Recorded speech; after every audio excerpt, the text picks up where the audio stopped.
बोलिए ऋषि श्री गणेश जी महाराज की जय, लक्ष्मी माता की जय, सरस्वती माता की जय। जय जय सीता रामचंद्र की जय, जय जय कृष्ण भगवान की जय, वेदम व्यास जी की जय, भागवत गीता की जय। सह यज्ञ प्रजा श्रेष्ठवा पुरोवाच प्रजापति अनेन परसिविष्यद द्वे में स वो स्वितिष्ट काम धुका सह यज्ञ प्रजाश्रेष्ठा पुरोवाच प्रजापति अनेन परसिविष्य द्वे में स वो अस्तिष्ट काम धुका। माने सृष्टि के प्रारंभ में समस्त प्राणियों के स्वामी ने विष्णु के लिए यज्ञ सहित मनुष्यों तथा देवताओं को संततियों को रचा और उनसे कहा, तुम इस प्रकार यज्ञ से सुखी रहो, क्योंकि इसके करने से तुम्हें सुख पूर्वक रहने तथा मुक्ति प्राप्त करने के लिए समस्त वांछित वस्तुएं प्राप्त हो सकी। कहने का तात्पर्य है कि प्राणियों के स्वामी द्वारा भौतिक सृष्टि की रचना बुद्धिजीवियों के लिए भगवत धाम वापस जाने के सुअवसर है। तो इस सृष्टि के सारे जीव प्राकृतिक द्वारा बद्ध है, क्योंकि उन्होंने श्री भगवान विष्णु या कृष्ण के साथ अपने संबंध को भुला दिया है। इस शाश्वत संबंध को समझने में वैदिक नियम हमारी सहायता के लिए है। जैसा कि भगवत गीता में कहा गया है, वैधेर्ष सावर अमेव वेद, माने भगवान का कथन है कि वेदों के उद्देश्य मुझे समझना है। वैदिक स्तुतियों में कहा गया है कि पति विश्वामित्रेश्वरम, माने अतः जीव के स्वामी प्रजापति श्री भगवान विष्णु है। श्रीमद् भागवत में भी श्री सुखदेव गोस्वामी ने भगवान को अनेकों रूपों में पति कहा है। त्रिपति, यज्ञपति, प्रजापति, धीर्याम, प्रतिलोका, धीरा, पतिधरा, पतिगति, सांद कवे, विष्णु सातवाम, प्रसिद्धताम में भगवाना संतापति, माने प्रजापति तो भगवान विष्णु है और वे समस्त प्राणियों के, समस्त लोकों के तथा सुंदरता के स्वामी हैं, हर एक के त्राता हैं। भगवान ने इस भौतिक जगत के इसलिए रचा कि बद्ध जीव यह सीख सके कि वे विष्णु को प्रसन्न करने के लिए किस प्रकार यज्ञ करें, जिससे वे इस जगत में चिंता रहित होकर सुखपूर्वक रह सके तथा इस भौतिक देह का अंत होने पर भगवत धाम को जा सके। तो बद्ध जीव के लिए ही यह संपूर्ण कार्यक्रम है। यज्ञ करने से बद्ध जीव क्रमशः कृष्ण भावना भावित होते हैं और सभी प्रकार से देवतुल बनते हैं। तो कलयुग में वैदिक शास्त्रों ने संकीर्तन यज्ञ, माने भगवान के नामों का कीर्तन का विधान किया है, और इस दिव्य विधि का प्रवर्तन चैतन्य महाप्रभु द्वारा इस युग को समस्त लोगों के उद्धार के लिए किया गया है। संकीर्तन यज्ञ तथा कृष्ण भागवत मृत में अच्छा तालमेल है। श्रीमद् भागवत में संकीर्तन यज्ञ के विशेष प्रसंग में भगवान कृष्ण का अपने भक्त रूप चैतन्य महाप्रभु रूप में निम्न प्रकार से उल्लेख किया है। कृष्ण वर्णम तिवसा कृष्णम सांगोपांगा पार्षदम यज्ञ संकीर्तन पार्जन्ति ही सुमधेश है। माने इस कलयुग में जो लोग पर्याप्त बुद्धिमान हैं वे भगवान को उनके पार्षदों सहित संकीर्तन यज्ञ द्वारा पूजा करेंगे, और वेदों में वर्णित अन्य यज्ञों को इस कलिकाल में कर पाना सहज नहीं है, किंतु संकीर्तन यज्ञ सुगम है और सभी दृष्टि से अलौकिक है, जैसा कि भगवत गीता में भी एक संस्तुति की गई है। देवान भाय तानेन ते देवा भायन्तु भव परस्परम भायन्त श्रेय परमाप्यस्त, माने यज्ञ द्वारा प्रसन्न होकर देवता तुम्हें भी प्रसन्न करेंगे, और इस तरह मनुष्यों तथा देवताओं के मत सहयोग से सबों का प्रसन्नता प्राप्त होगी। कहने का तात्पर्य है कि देवतागण संसारिक कार्य के लिए अधिकार प्राप्त प्रशासक और प्रत्येक जीव द्वारा शरीर धारण करके करने के लिए आवश्यक वायु, प्रकाश, जल तथा अन्य सारे बैर उन देवताओं के अधिकार में है जो भगवान के शरीर के विभिन्न भागों में असंख्य सहायक के रूप में स्थित। तो उनकी प्रसन्नता तथा अप्रसन्नता मनुष्यों द्वारा यज्ञ की संपन्नता पर निर्भर है। कुछ यज्ञ किन्हीं विशेष देवताओं को प्रसन्न करने के लिए होते हैं, किंतु तो भी सारे यज्ञों में भगवान विष्णु का प्रमुख भोक्ता के भांति पूजा होते हैं। प्रत्येक भोक्ता के भांति पूजा जाता ही है। तो भगवत गीता में भी यही कहा गया है कि भगवान कृष्ण स्वयं सभी प्रकार के यज्ञों का भोक्ता है।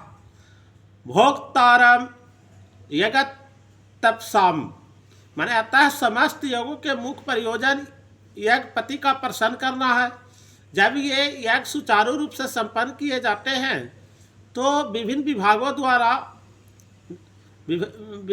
विभागों का अधिकारी देवता प्रसन्न होते हैं और प्रत्येक पदार्थों के अभाव नहीं रहता। तो यज्ञों को संपन्न करने से अन्य लाभ भी होते हैं जिनसे अंततः भव बंधन से मुक्ति मिल जाता है और यज्ञ से सारे कर्म पवित्र हो जाते हैं। जैसा कि देव वचन है, आहार सुधो सत्व सुधो ध्रुवा स्मृति लभे सर्व ग्रंथ नाम विप्रमोक्ष है। माने यज्ञ से मनुष्य का खाद्य पदार्थ शुद्ध होते हैं और शुद्ध भोजन करने से मनुष्य जीवन शुद्ध हो जाता है। तो जीवन शुद्ध होने से स्मृति के सूक्ष्म तंतु शुद्ध होते हैं और स्मृति तंतुओं के शुद्ध होने पर मनुष्य मुक्ति मार्ग का चिंतन कर सकता है और ये सब मिलकर कृष्ण भावनामृत तक पहुंचाते हैं, जो आज के समाज के लिए सर्वाधिक आवश्यक है। इष्टाम्भो गावहि वो देवा दास्यन्ते यज्ञ भाविता तैर्दता न प्रधाभ्यो यो भुंक्ते अस्तेन एव स।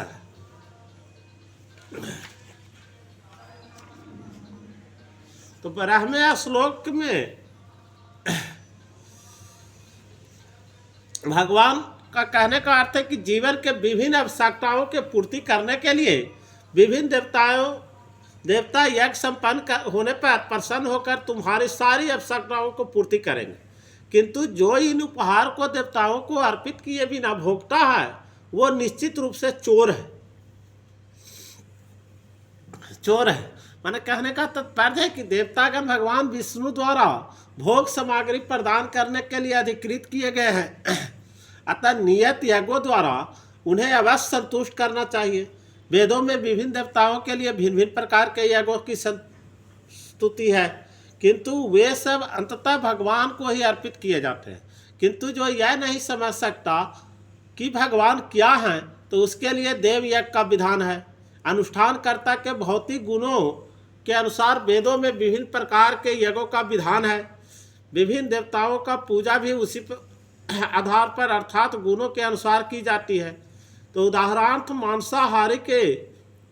मांसाहारी को देवी काली का पूजा करने के लिए कहा जाता है, जो भौतिक प्रकृति को चोर रूपा है माने जो भौतिक प्रकृति को घोर रूपा है और देवी के समक्ष पशु बलि का आदेश है।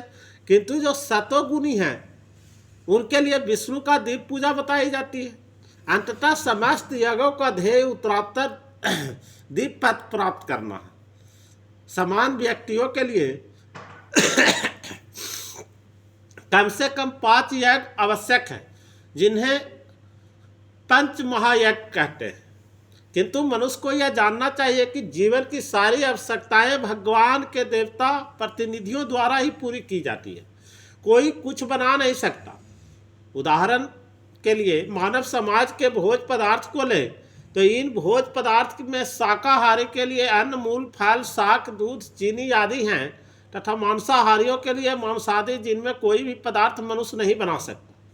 एक और उदाहरण लें, यथा उष्मा, प्रकाश, जल, वायु आदि जो जीवन के लिए आवश्यक है, तो इनमें से किसी को भी बनाया नहीं जा सकता। तो परमेश्वर के बिना न तो प्रचुर प्रकाश मिल सकता है और न चांदनी, वर्षा या प्रातःकालीन समीर ही। तो जिनके बिना मनुष्य जीवित नहीं रह सकता, स्पष्ट है कि हमारा जीवन भगवान द्वारा प्रदत्त वस्तुओं पर आश्रित है। यहाँ तक कि हमें अपने उत्पादन उद्यमों के लिए अनेक कच्चे मालों की आवश्यकता होती है, यथा धातु, गंधक, पारद, मैग्नीज तथा अन्य अनेक आवश्यक वस्तुएं, जिनकी पूर्ति भगवान के प्रतिनिधि इस उद्देश्य से करते हैं कि हम उनकी समुचित उपयोग करके आत्म साक्षात्कार के लिए अपने आप को स्वस्थ एवं पुष्ट बनाए। तो जिसमें जीवन का चरम लक्ष्य अर्थात भौतिक जीवन संघर्ष से मुक्ति प्राप्त हो सके, यह संपन्न करने के लिए मानव जीवन का यह लक्ष्य प्राप्त हो जाता है। यदि हम जीवन उद्देश्य को भूलकर भगवान के प्रतिनिधियों से अपना इंद्रिय तृप्ति के लिए वस्तुएं लेते रहेंगे और इस संसार में आधिकारिक फंसते जाएंगे, जो कि सृष्टि का उद्देश्य नहीं है, तो निश्चित ही हम चोर हैं और इस तरह हम प्रकृति के नियमों द्वारा दंडित होंगे। चोरों का समाज कभी सुखी नहीं रह सकता, क्योंकि उनकी कोई जीवन लक्ष्य नहीं होता। भौतिकवादी चोरों का भी कोई जीवन लक्ष्य नहीं होता। उन्हें तो केवल इंद्रिय तृप्ति की चिंता रहती है। वे नहीं जानते कि यज्ञ किस तरह किए जाता है। किंतु चैतन्य महाप्रभु ने यज्ञ संपन्न करने के लिए सरलतम विधि का परिवर्तन किया है।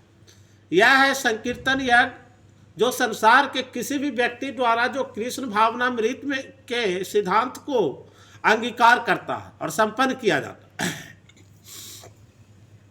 बोलिए वृंदावन बिहारी लाल की जय। यज्ञ शिष्टासिना संतो मुच्यन्ते सर्व किल वैसे भूजते ते त्वाघम पापा ये पश्चंता आत्म कारणात्। माने भगवान के भक्त सभी प्रकार के पापों से मुक्त हो जाते हैं, क्योंकि वह यज्ञ में अर्पित किए भोजन को ही खाते हैं। अन्य लोग जो अपने इंद्रिय सुख के लिए भोजन बनाते हैं, वे निश्चित रूप से पाप खाते हैं। तो भागवत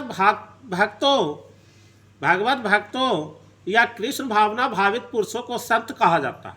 वे सदा भगवत प्रेम में निमग्न रहते हैं, जैसा कि ब्रह्म संहिता में कहा गया है कि प्रेमांजुच्छरति भक्ति विलोचने संत सदैव हृदय से विलोकयन्ति। माने संतगण श्री भगवान गोविंद समस्त आनंद के दाता या मुकुंद मुक्ति के दाता या कृष्ण सबों को आकृष्ट करने वाले पुरुष के प्रगाढ़ प्रेम में मग्न रहने के कारण कोई भी वस्तु पर परम पुरुष को अर्पित किए बिना ग्रहण नहीं करते। फलतः ऐसे भक्त पृथक पृथक भक्ति साधनों के द्वारा यथा श्रवण, कीर्तन, स्मरण, अर्चन आदि के द्वारा यह करते रहते हैं, जिससे वे संसार की संपूर्ण पापमयी संगति को कलमश से दूर रहते हैं। और अन्य लोग जो अपने लिए या इंद्रिय तृप्ति के लिए भोजन बनाते हैं, वे न केवल चोर हैं अपितु सभी प्रकार के पापों को खाने वाले। जो व्यक्ति चोर तथा पापी दोनों है, भला हुआ किस तरह सुखी रह सकता? यह संभव नहीं है। अतः सभी प्रकार से सुखी रहने के लिए मनुष्यों को पूर्ण कृष्ण भावनामृत में संकीर्तन यज्ञ करने की सरल विधि बताई जानी चाहिए, अन्यथा संसार में शांति या सुख नहीं हो सकता। बोलिए जय श्री कृष्ण।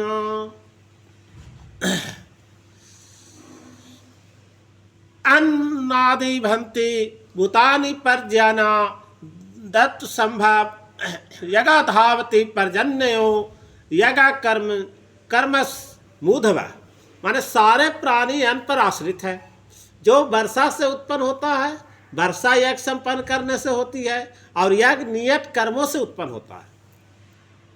कहने इसका तात्पर्य है कि भागवत गीता के महान टीकाकार श्री बलदेव विद्याभूषण इस प्रकार लिखते हैं, ये इंद्रादा दंतया वष्टिता यगम सर्वेश्वरम विष्णु भाष्या तच्छमसंति ते दहात्रा यात्राम संपदायन्ति ते संता सर्वेशार्या यज्ञ पुरुषस्य भक्ता सर्वकिल विवेशर अनादिकाला विधोरे मनोभाव प्रतिबंध कर निखिले पाप विर्चुअंत। माने परमेश्वर जो युग पुरुष अथवा समस्त यज्ञों को भोक्ता का हटलाते हैं, सभी देवताओं के स्वामी हैं। जिस प्रकार शरीर के अंग पूरे शरीर की सेवा करते हैं, उसी प्रकार सारे देवता उनकी सेवा करते हैं। इंद्र, चंद्र और वरुण जैसे देवता भगवान द्वारा नियुक्त अधिकारी हैं, जो कि संसारिक कार्य का देखरेख करते हैं। सारे वेद इन देवताओं को प्रसन्न करने के लिए यज्ञों का निर्देश करते हैं, जिसे वे अन्न उत्पादन के लिए प्राचुर वायु, प्रकाश तथा जल प्रदान करें। जब कृष्ण की पूजा की जाती है तो उनके अंग स्वरूप देवताओं को भी स्वतः पूजा हो जाती है, अतः देवताओं को अलग से पूजा करने की आवश्यकता नहीं होती।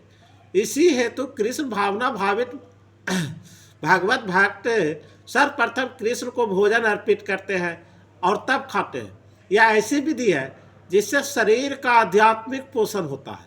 ऐसा करने से न केवल शरीर के विगत पापमय कर्म फल नष्ट होते हैं, अपितु शरीर प्रकृति के समस्त कलमशों से निरापद हो जाता है। जब कोई छूत का रोग फैलता है तो इसके आक्रमण से बचने के लिए रोगानुरोधी टीका लगाया जाता है। तो इस प्रकार भगवान विष्णु को अर्पित करके ग्रहण किया जाने वाला भोजन हमें भौतिक संदूषण से निरापद बनाता है, और जो इस विधि का अभ्यस्त है वह भगवत भक्त कहलाता है। अतः कृष्ण भावना भावित व्यक्ति जो केवल कृष्ण को अर्पित किया गया भोजन करता है, वह उन समस्त विगत भौतिक दूषणों के फलों का सामना करने में समर्थ होता है, जो आत्म साक्षात्कार के मार्ग में बाधक बनते हैं। तो इसके विपरीत जो ऐसा नहीं करता वह अपने पाप पूर्ण कर्म को बढ़ाता रहता है, जिससे उसे सारे पाप फलों को भोगने के लिए अगला शरीर कुकरों शुक्रों के समान मिलता है। यह भौतिक जगत नाना कलमशों से पूर्ण है, और जो भी भगवान के प्रसाद को ग्रहण करके उनसे निरापद हो लेता है वह उनके आक्रमण से बच जाता है। किंतु जो ऐसा नहीं करता है वो कलमश का लक्ष्य बनता है। अन्न अथवा शाक वास्तव में खाद है। मनुष्य विभिन्न प्रकार के अन्न, शाक, फल आदि खाते हैं, जबकि पशु इन पदार्थों को उच्छिष्ट को खाते हैं। जो मनुष्य मांस खाने के अभ्यस्त हैं उन्हें भी शाक का उत्पादन पर निर्भर रहना पड़ता है, क्योंकि पशु शाक ही खाते हैं। अतः हमें अंत तो गतवा खेतों के उत्पादन पर ही आश्रित रहना है, बड़ी बड़ी फैक्ट्रियां का उत्पादन पर नहीं। खेतों का यह उत्पादन आकाश से होने वाली प्रचुर वर्षा पर निर्भर करता है, और ऐसी वर्षा इंद्र, सूर्य, चंद्र आदि देवताओं द्वारा नियंत्रित होती है। ये देवता भगवान के दास हैं, और भगवान के यज्ञों के द्वारा संतुष्ट रखा जा सकता है। अतः जो इन यज्ञों को संपन्न नहीं करता उसे अभाव को सामना करना होगा। यह प्रकृति का नियम है। अतः भोजन का अभाव से बचने के लिए यज्ञ, और विशेष रूप से इस युग के लिए स्तुत संकीर्तन यज्ञ संपन्न करना चाहिए। कर्म ब्रेदोमम विधि ब्रह्म क्षर समुद्भवम तस्मात् सर्वगतम ब्रह्म नित्यम यज्ञ प्रतिष्ठम। वेदों में नियमित कर्मों का विधान है, और ये वेद साक्षात श्री भगवान पर ब्रह्मा से प्रकट हुए हैं। फलतः सर्वव्यापी ब्रह्म यज्ञ कर्मों में सदा स्थित रहता है। मैंने इस श्लोक के माध्यम से कहने का तात्पर्य है कि इस श्लोक में यज्ञार्थ कर्म अर्थात कृष्ण को प्रसन्न करने के लिए कर्म की आवश्यकता को भली भांति विमोचित किया गया है। यदि हमें यज्ञ पुरुष विष्णु के परितोष के लिए कर्म करना है तो हमें ब्रह्मा या दिव्य वेदों से कर्म की दिशा प्राप्त करनी होगी। अतः सारे वेद कर्म देशों की संहिता है। वेदों के निर्देश के बिना किया गया है कोई भी कर्म विकर्म या अवैध अथवा पाप पूर्ण कर्म कहलाता है। अतः कर्म फल से बचने के लिए सदैव वेदों से निर्देश प्राप्त करना चाहिए। जिस प्रकार समान जीवन में राज के निर्देश के अंतर्गत कार्य करना होता है, उसी प्रकार भगवान के परम राज के निर्देशन में कार्य करना चाहिए। और वेदों में ऐसा निर्देश भगवान के श्वास से प्रत्यक्ष प्रकट होते हैं। कहा गया है अस्महतो भूतस्य निश्चितम एतद्व यद ऋग्वेदो अजुर्वेदो सामवेदो अथर्वशीर्ष, माने चारों वेद ऋग्वेद अजुर्वेद सामवेद तथा अथर्ववेद भगवान के श्वास से उद्भूत है। बृहदारण्यक उपनिषद माने ब्रह्म संहिता से प्रमाणित होता है कि सर्वशक्तिमान होने के कारण भगवान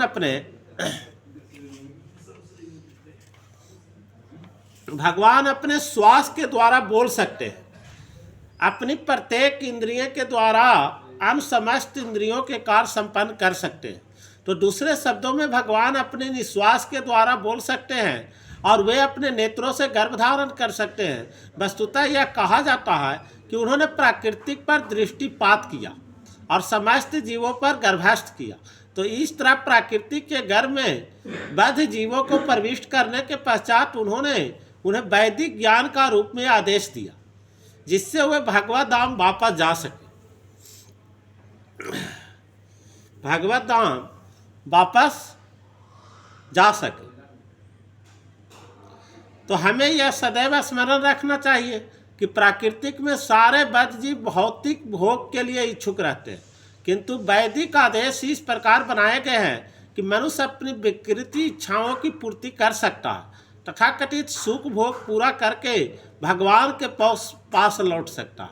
तो बद्ध जीवों के लिए मुक्ति पर प्राप्त करने का यह सुनहरा अवसर होता है। अतः उन्हें चाहिए कि कृष्ण भावना भावित होकर यज्ञ विधि का पालन करें।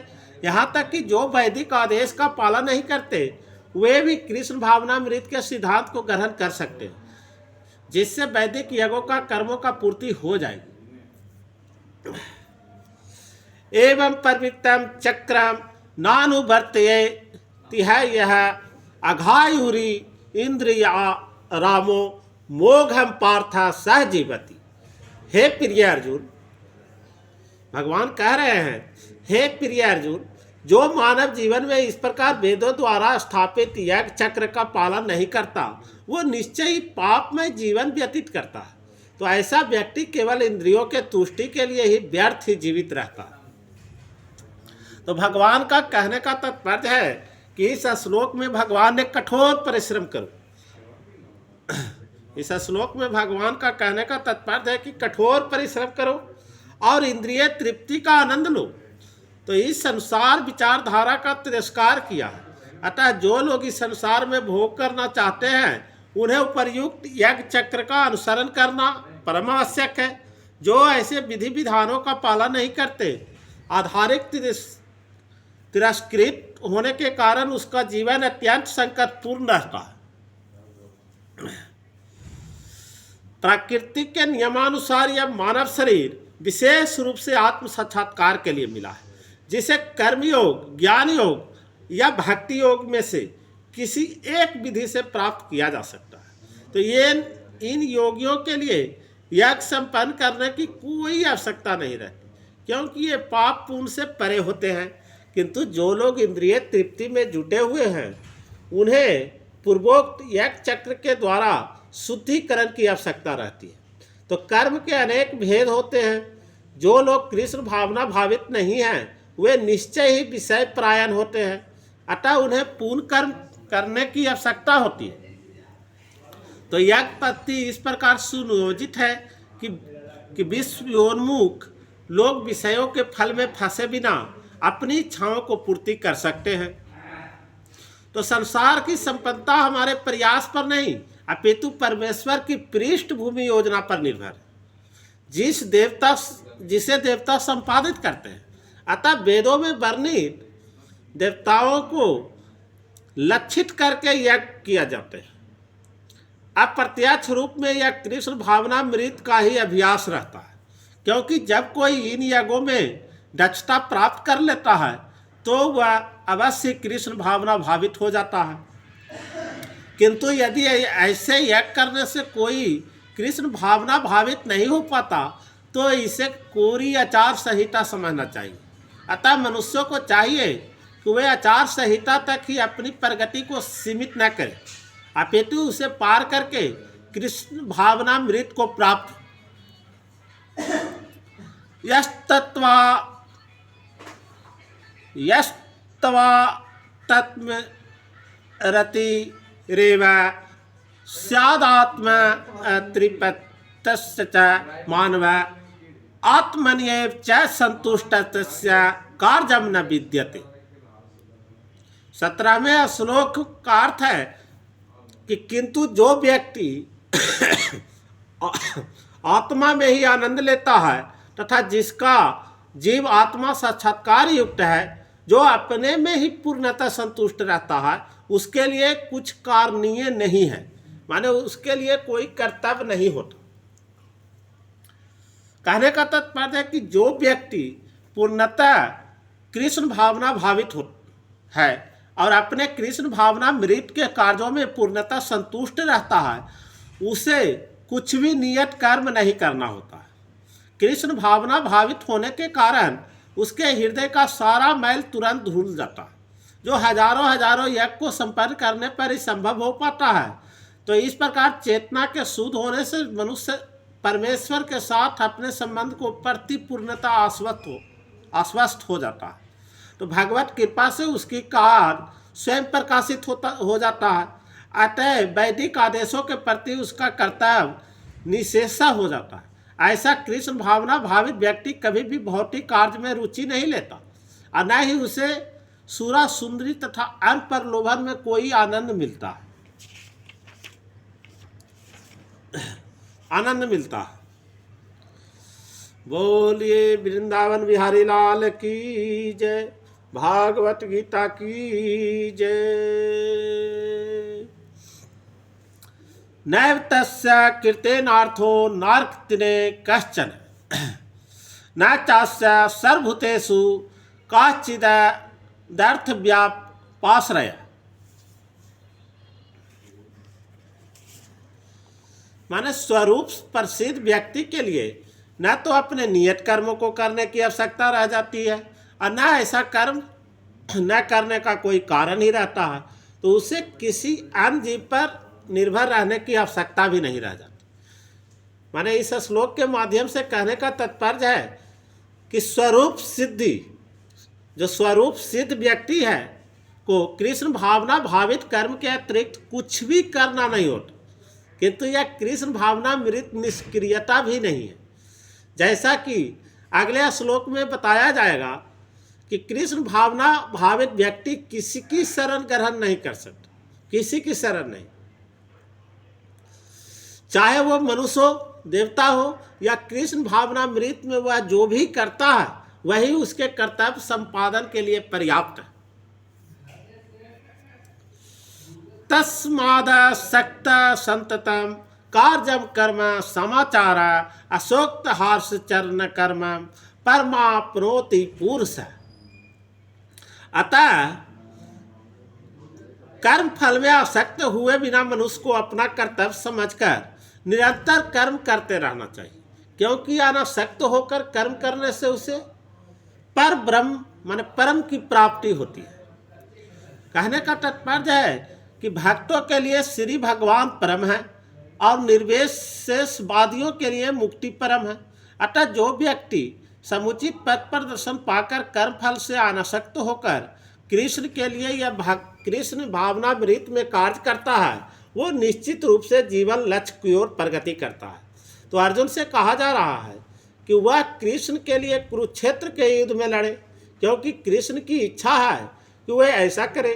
उत्तम व्यक्ति होना या अहिंसक होना व्यक्तिगत आसक्ति है, किंतु फल की आसक्ति से रहित होकर कार्य करना परमात्मा के लिए कार्य करना है या उच्चतम कोटि का पूर्ण कर्म है। तो जिसकी संस्तुति भगवान कृष्ण ने की है, नियत यज्ञ जैसे नियत यज्ञ जैसे वैदिक अनुष्ठान उन पाप कर्मों की शुद्धि के लिए किए जाते हैं जो इंद्रिय तृप्ति का उद्देश्य से किए गए हों, किंतु कृष्ण भावना मृत में जो कर्म किया जाता है वो अच्छे या बुरे कर्मों के फल से पड़े हैं। तो कृष्ण भावना भावित व्यक्ति में फल के प्रति लेश मात्र आसक्ति नहीं रहती। वह तो केवल कृष्ण के लिए कार्य करता है। वह समस्त प्रकार के कर्मों में रत रहकर भी पूर्णता अनासक्त आता है। तो कर्म नैव ही संसिधि मास्थिता जनकादाया लोक संग्रह में वापी संपत्कुर्तुर महर्षि। माने जनक जैसे राजाओं ने केवल नियत कर्म को करने से ही सिद्धि प्राप्त की। अतः समान जनों को शिक्षित करने की दृष्टि से तुम्हें कर्म करना चाहिए। कहने का तात्पर्य है कि जनक जैसा राजा सुप्रसिद्ध व्यक्ति थे, अतः वो वेद अनुवादित कर्म करने के लिए बाध्य न थे, न तो वे लोग समान जनों के समक्ष आदर्श प्रस्तुत करने के लिए उद्देश्य से सारे नियत कर्म करते रहे। तो जनक सीता जी के पिता तथा भगवान श्री राम के ससुर थे। तो भगवान के महान भक्त होने के कारण उनकी स्थिति दिव्य थी, किंतु चूंकि वह मिथिला जो भारत के बिहार प्रांतों में एक परगना है, मिथिला के राजा थे, अतः उन्हें अपनी प्रजा को यह शिक्षा देनी थी कि कर्तव्य पालन किस प्रकार किया जाता है। तो भगवान कृष्ण तथा उनके शाश्वत सखा अर्जुन को कुरुक्षेत्र के युद्ध में लड़ने की कोई आवश्यकता नहीं थी, किंतु उन्होंने जनता को यह सिखाने के लिए युद्ध किया कि जो सत परामर्श सफल हो जाते हैं तो ऐसी स्थिति में हिंसा आवश्यक हो जाती है। तो कुरुक्षेत्र युद्ध के पूर्व युद्ध निवारण के लिए भगवान तक ने सारे प्रयास किए, किंतु दूसरा पक्ष लड़ने पर तुला था। अतः ऐसे सधर्म के लिए युद्ध करना आवश्यक था। यद्यपि कृष्ण भावना भावित व्यक्ति को संसार में कोई रुचि नहीं हो सकती, तो भी वो जनता को यह सिखाने के लिए किस तरह रहना और कार्य करना चाहिए कर्म करता रहता है।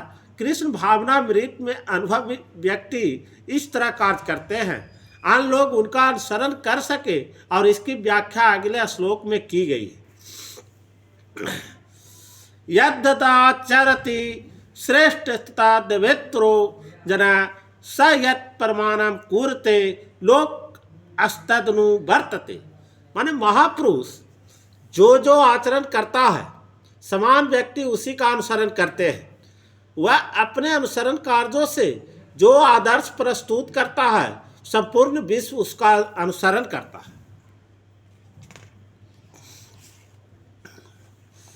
माने इस श्लोक के माध्यम से भगवान समझा रहे हैं कि समान लोगों को सदैव एक ऐसा नेता की आवश्यकता होती है जो व्यवहारिक आचरण द्वारा जनता को शिक्षा दे सके।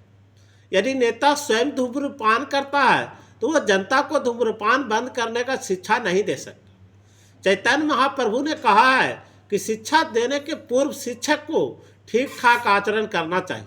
जो इस प्रकार शिक्षा देता है वो आचार्य या आदर्श शिक्षक कहलाता है। अतः शिक्षक को चाहिए कि समान जनों को शिक्षा देने के लिए स्वयं शास्त्रीय सिद्धांतों का पालन करे। कोई भी शिक्षक प्राचीन प्रमाणिक ग्रंथों के नियमों को विपरीत कोई नियम नहीं बना सकता। मनुष्य संहिता जैसा प्रमाणिक ग्रंथ मानव समाज के लिए अनुसरण आदर्श ग्रंथ है। मनुष्य संहिता जैसे प्रमाणिक ग्रंथ मानव समाज के लिए अनुसरणीय आदर्श ग्रंथ है। अतः नेता का उपदेश ऐसे आदर्श शास्त्रों के नियमों पर आधारित होना चाहिए। जो व्यक्ति अपनी उन्नति चाहता है उसे महान शिक्षकों द्वारा अभ्यास किए जाने वाले आदर्श नियमों का पालन करना चाहिए। श्रीमद् भागवत भी इसकी पुष्टि करता है कि मनुष्य के महान भक्तों के पथ चिन्ह के अनुसरण करना चाहिए, और आध्यात्मिक बोध के पथ में प्रगति का यही साधन है। चाहे राजा हो या राज के प्रशासन अधिकारी, चाहे पिता हो या शिक्षक, ये सब अबोध जनता के स्वाभाविक नेता माने जाते हैं, और इन सब का अपने आश्रितों के प्रति महान उत्तरदायित्व रहता है। अतः इन्हें नैतिक तथा आध्यात्मिक संहिता संबंधी आदर्श ग्रंथों की सुपरिचित होना चाहिए। बोलिए वृंदावन बिहारी लाल की जय। जय जय श्री कृष्ण भगवान की जय। भागवत गीता की जय। वेदम व्यास जी की जय। जय श्री कृष्णा जय श्री कृष्णा श्री कृष्णा श्री कृष्णा कृष्णा कृष्णा हरे हरे, हरे रामा रामा रामा हरे हरे।